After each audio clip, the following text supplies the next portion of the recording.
The next bill on the calendar for the day is Senate File 2077. The Chief Clerk will report the bill. Senate File number 2077, number 1 on the calendar for the day, an act relating to state government appropriating money for the environment and natural resources. There are no amendments at the desk. The Chief Clerk will give the bill its third reading. Third reading, Senate File number 2077. Third reading. I recognize the member from Crow Wing, Representative Heitzman. Thank you, Mr. Speaker. Members, we have, as was mentioned, the Environment Bill before you this afternoon. I will go through a couple of things that are important, I think, for today's discussion. This is a bare bones budget bill for the environment area. All fund spending for the biennium in the bill is $2,284 million.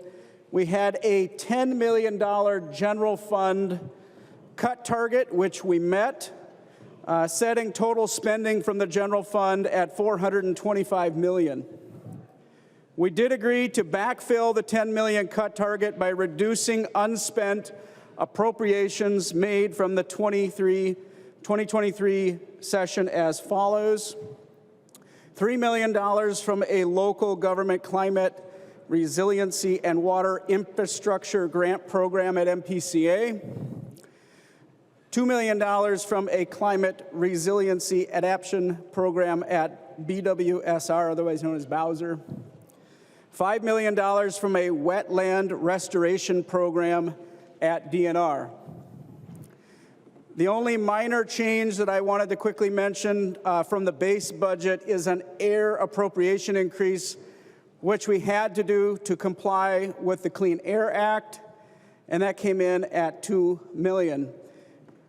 We also extended a provision transferring money from the closed landfill incentive fund to the MPCA by 4 years. That was from June 30th, 2025. We moved that to June 30th, 2029. Co-chairs Fisher and I could not reach agreement on a lot of the policy, in fact, on any policy, so there is none of that in the bill. No policy in this bill, members. Most important, though, for those watching at home and for those tracking this legislation today, I did want to mention that we did not do any agency spending increase requests. We are facing, as many of you know, a deficit in the coming years and raising costs for taxpayers to cover agency spending requests just didn't seem like the appropriate response. So those requests had been $31 million in agency operating increases and $16 million in fee increases, AIS and groundwater permit applications. That was the request that we did not satisfy.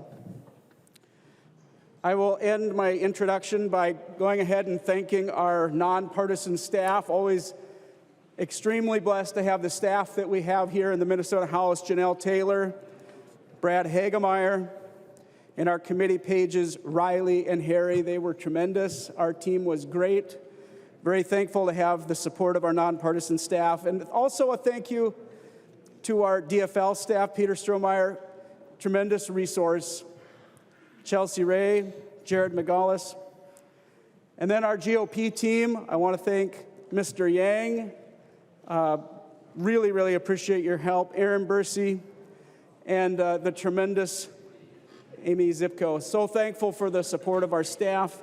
Thank you, Mr. Speaker. I will now sit. Thank you. I recognize the member from Ramsey, Representative Fisher. Thank you, Mr. Speaker, and I'd like to thank my co-chair, Representative Heitzman, for the great work we've done over the last couple of months here. It was not always easy, but I think we've come to a place where we've got an agreement on to get the base things done. It's a lights on only bill. And with that, I know there's some other speakers, but I would encourage people to have a green vote.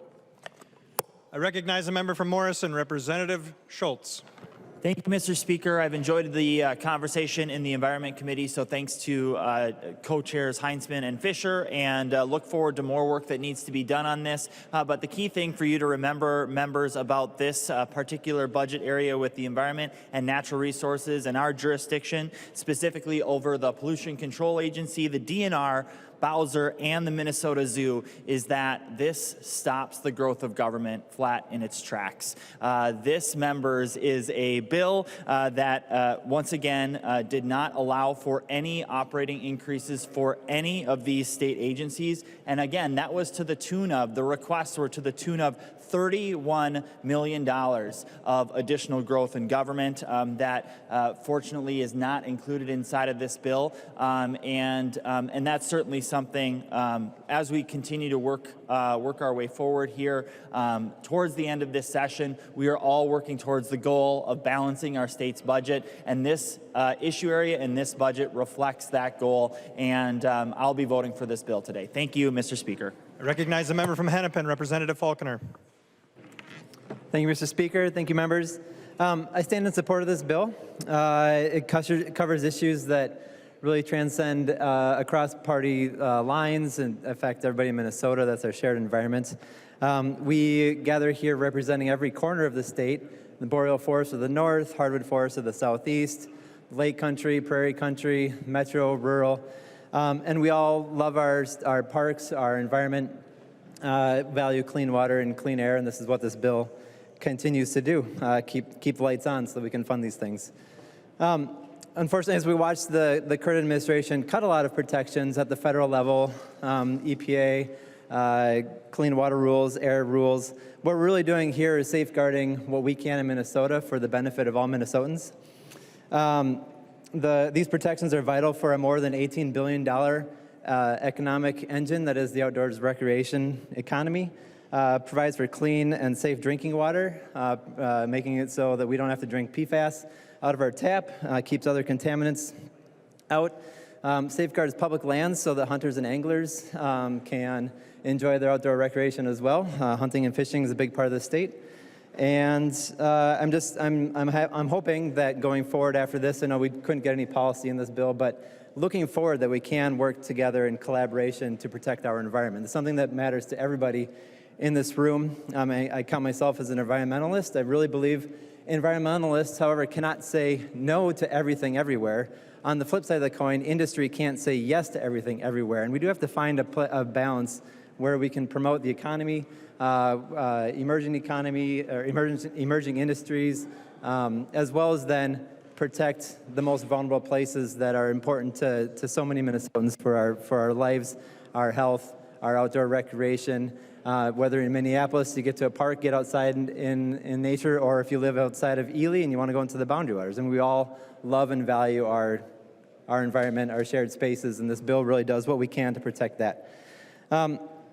So I'll just cut it there. We owe it to our constituents to pass this bill, to give them the clean water and air that they need. We owe it to our children, our grandchildren, and all future generations to leave a legacy that we can all be proud of. So thank you so much. I urge a green vote. I recognize the member from Roseau, Representative Burke. Thank you, Mr. Speaker.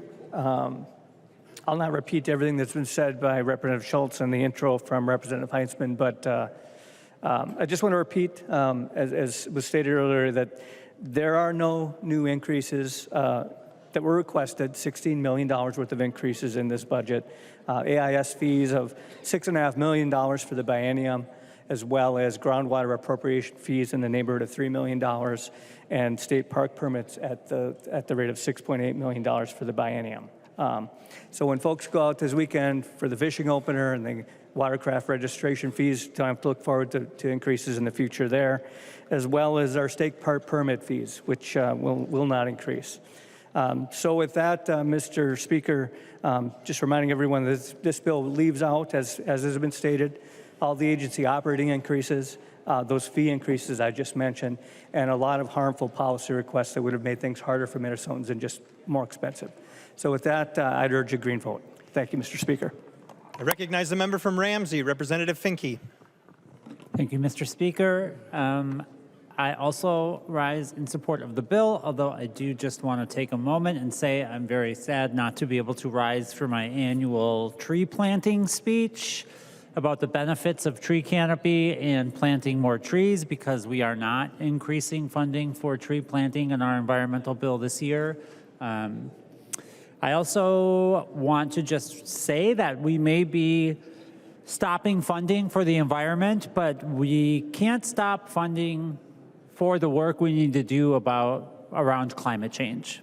Climate change can't be stopped in its tracks. It's going to be a long, slow, grueling fight. And while we may not be spending now, we may be cutting now, we know that's going to mean more work in the future. So I'm supporting the bill, but there's so much more to be done, and I look forward to keep working with our chairs.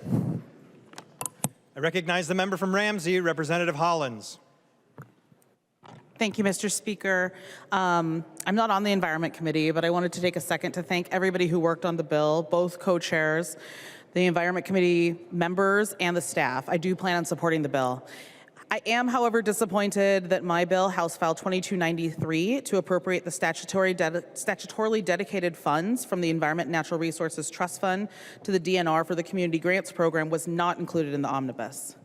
This is a program that would fund projects in our communities and around the state to address things like limiting the spread of invasive species in local waterways and keeping our lakes clean, connecting Minnesotans, especially kids, to the outdoors by supporting educational programming and supporting local trail projects.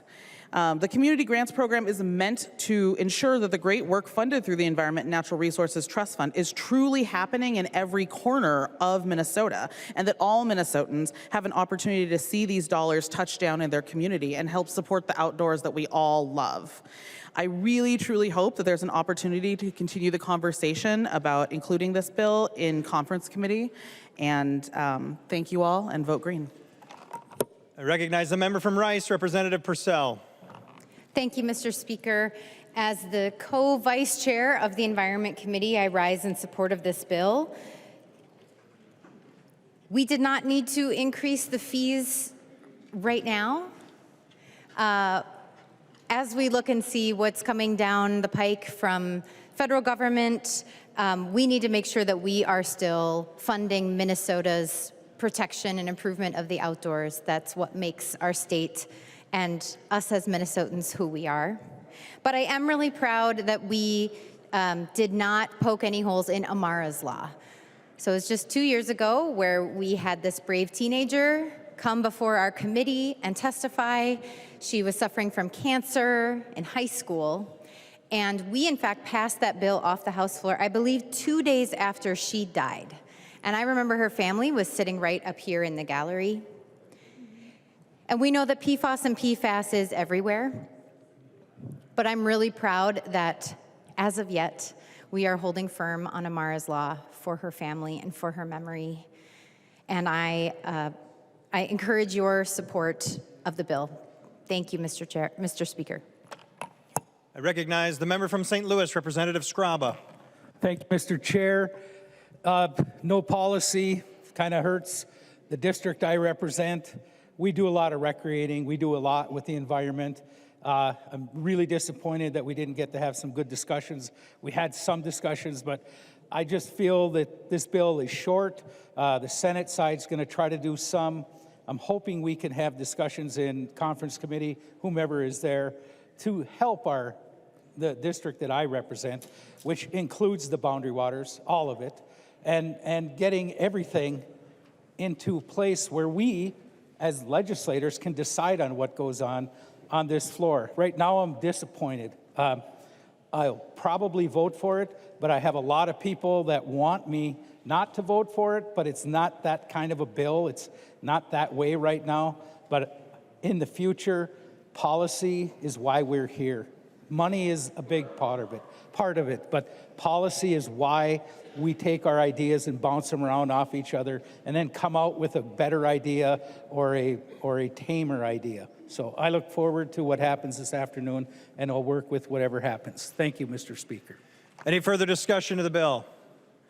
I recognize the member from Ramsey, Representative Fisher. Thank you, Mr. Speaker. This is an okay bill. I would recommend everyone to vote yes for it. I recognize the member from Crow Wing, Representative Heintzman. Thank you, Mr. Speaker. A couple of closing comments. There are a few, I believe, arguably non-controversial, bipartisan in some cases, provisions that I do hope we will see come back after conference committee. I thought I'd just mention a few. For example, the lands bill. Members, we need to get a lands bill done. This is certainly a non-controversial provision that we'd like to see. It'd also be great if we could see some things like, for example, Representative Nash's continuous bass season bill. An extension or a permanent would be the proper way to state it, proper solution for the crossbow hunting sunset repeal. And permitting reform, a bipartisan supported position coming from the Senate. I hope we can see that come, as well as working on some of the overly broad PFAS protections. There's a lot of things that Minnesotans would be very frustrated if full implementation becomes law. Glad to continue the work going forward, members, and I'm hoping for green votes. I certainly will be voting green as well. Thank you, Mr. Speaker. Seeing no further discussion, the clerk will take the roll on the bill.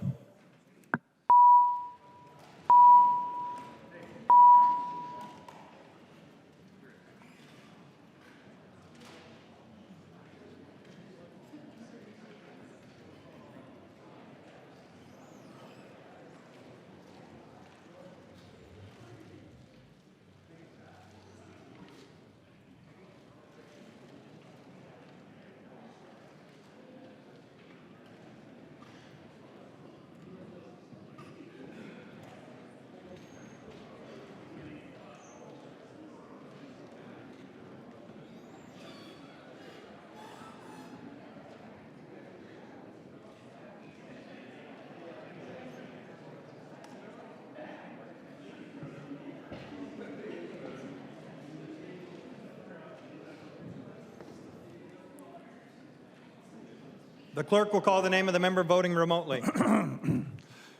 Acom, aye. Acom votes aye. The clerk will close the roll.